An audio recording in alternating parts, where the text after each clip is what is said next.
text like Nike, let me give you a good night kiss. What's up YouTube, it's Check Like Nike back here with another video.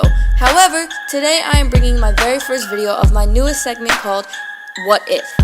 I've watched a few videos like this on YouTube and they're pretty popular among NBA videos, so I thought why not give it a go myself. So, if you've been following the NBA since the start of the season, you will remember Gordon Hayward going down with a pretty nasty injury very early into the season opener with the Boston Celtics and the Cleveland Cavaliers. Now, the Cavaliers have been the Eastern Conference champs for a few seasons now, and at the start of the season, the Celtics look like they could finally be the team to finally take that away, especially with Kyrie switching from the Cavs to Boston. But after Hayward went down, a lot of fans questioned whether or not they could still complete that goal. Now, being far enough into the season, almost at All-Star break,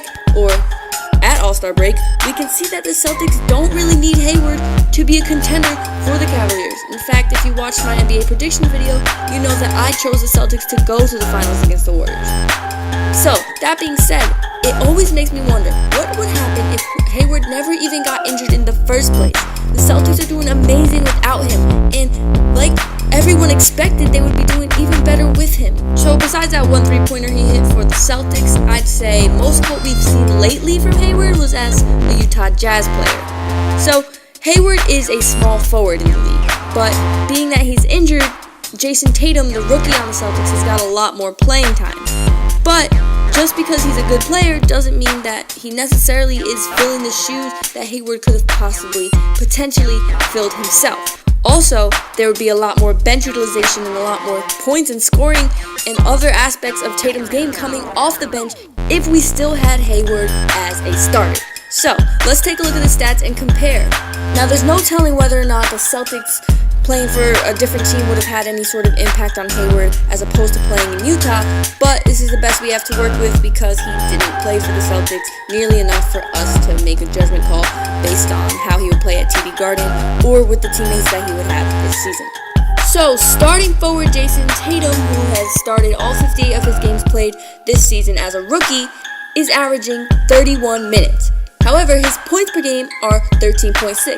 Of course, he's very versatile, so he has 1.4 assists. He has some more depth, and he's averaging around 5 rebounds per game. His free throw percentage is looking good, is at 82. His field goal percentage is at 48. So there's no doubt that Tatum is giving the Celtics what they were looking for when they drafted him at 3rd overall. That's right, Tatum went 3rd overall, still my favorite look. Moving past that, let's take a look at what Hayward was averaging the previous season with the Utah Jazz, who he's now being replaced with by Ricky Rubio. Thank you to the Timberwolves organization for finally trading Rubio. I never really liked him anyway to begin with. Anyway, again, moving on, let's look at Hayward's stats. So Hayward basically played all of his career in Utah, only playing one single game with another team, obviously the Boston Celtics. But in Utah, the previous season, 2016-17, Hayward was an all-star and he averaged 21.9 points for them, so basically 22 points. And if we compare that to Tatum, the rookie on the Celtics, he was only averaging 13. Now, this can be a little bit of a stretch, but just bear with me.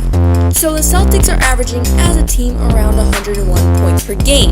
Now, we can presumably just say that 13 of those points come from Tatum, being that he's averaging 13 and the Celtics are averaging 101. However, if we look at Gordon's stats and sub in his 22 potential scoring games, then we can see that the number will go up for the Celtics and it will no longer be at 101, but at somewhere around 110, give or take a few.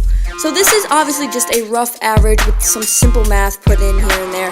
But we can compare this with the Cleveland Cavaliers, possibly their biggest competition, being that Eastern Conference Finals are really close now that it's the All-Star break, and so are the NBA Finals in general. Now, if we look at the Cavaliers stats, they are averaging 108.8 points per game, so I'll give them 109. Now, in comparison, this would either be around equal to what the Celtics would be playing, or possibly a little bit worse by, of course, again, just a few points. Now, against the Celtics themselves, the Cavaliers are averaging 103.7 points, and if we flip that around, the Celtics are averaging just 100 points against the Cavaliers. So it looks to be that we actually do need Gordon Hayward on this team. But the Cavs are actually obviously holding their own, and the matchup stands at 2 wins for the Cavs and only 1 dub for the Celtics so far, but there is still 1 game to be played in the overall matchup between these two teams. However, if you pay attention to the league at all, you know that Cavaliers have been in and out of slumps for long periods of times throughout this whole season. So the Cavaliers now stand at third in the Eastern Conference as the Celtics stand at 2. Yes, the Raptors are at number 1, losing only 16 games so far. But the Celtics are not far behind, losing only 18, Cavaliers losing 22 games. Currently, the Cavs are on a 4-game win streak, so things are looking up for them at the moment, but the Celtics still stand above them with 6 more wins on their record and only 4 less losses. So obviously there are 3 contenders for the finals here, being, in terms of the Eastern Conference, the Raptors, Celtics, Cavaliers. You never know. The Bucks can do it. The Wizards can do it. Chances are obviously a lot slimmer, but any of the 8 seeds can technically go to the finals. Hopefully I do see the Celtics there. I'm kind of sick of the Cavs-Warriors matchup. As great as LeBron is said to be, there are players that are now contending with him, his own former teammate Kyrie Irving.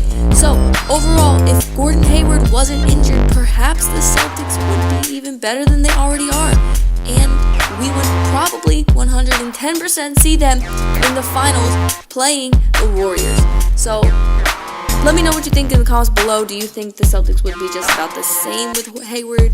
Do you think it's good that Tatum's getting this starting spot? Or do you think that Hayward really would have made a huge impact for this team and bring them even better than what they are, and perhaps better than the Raptors, who they are tied at 40 wins with?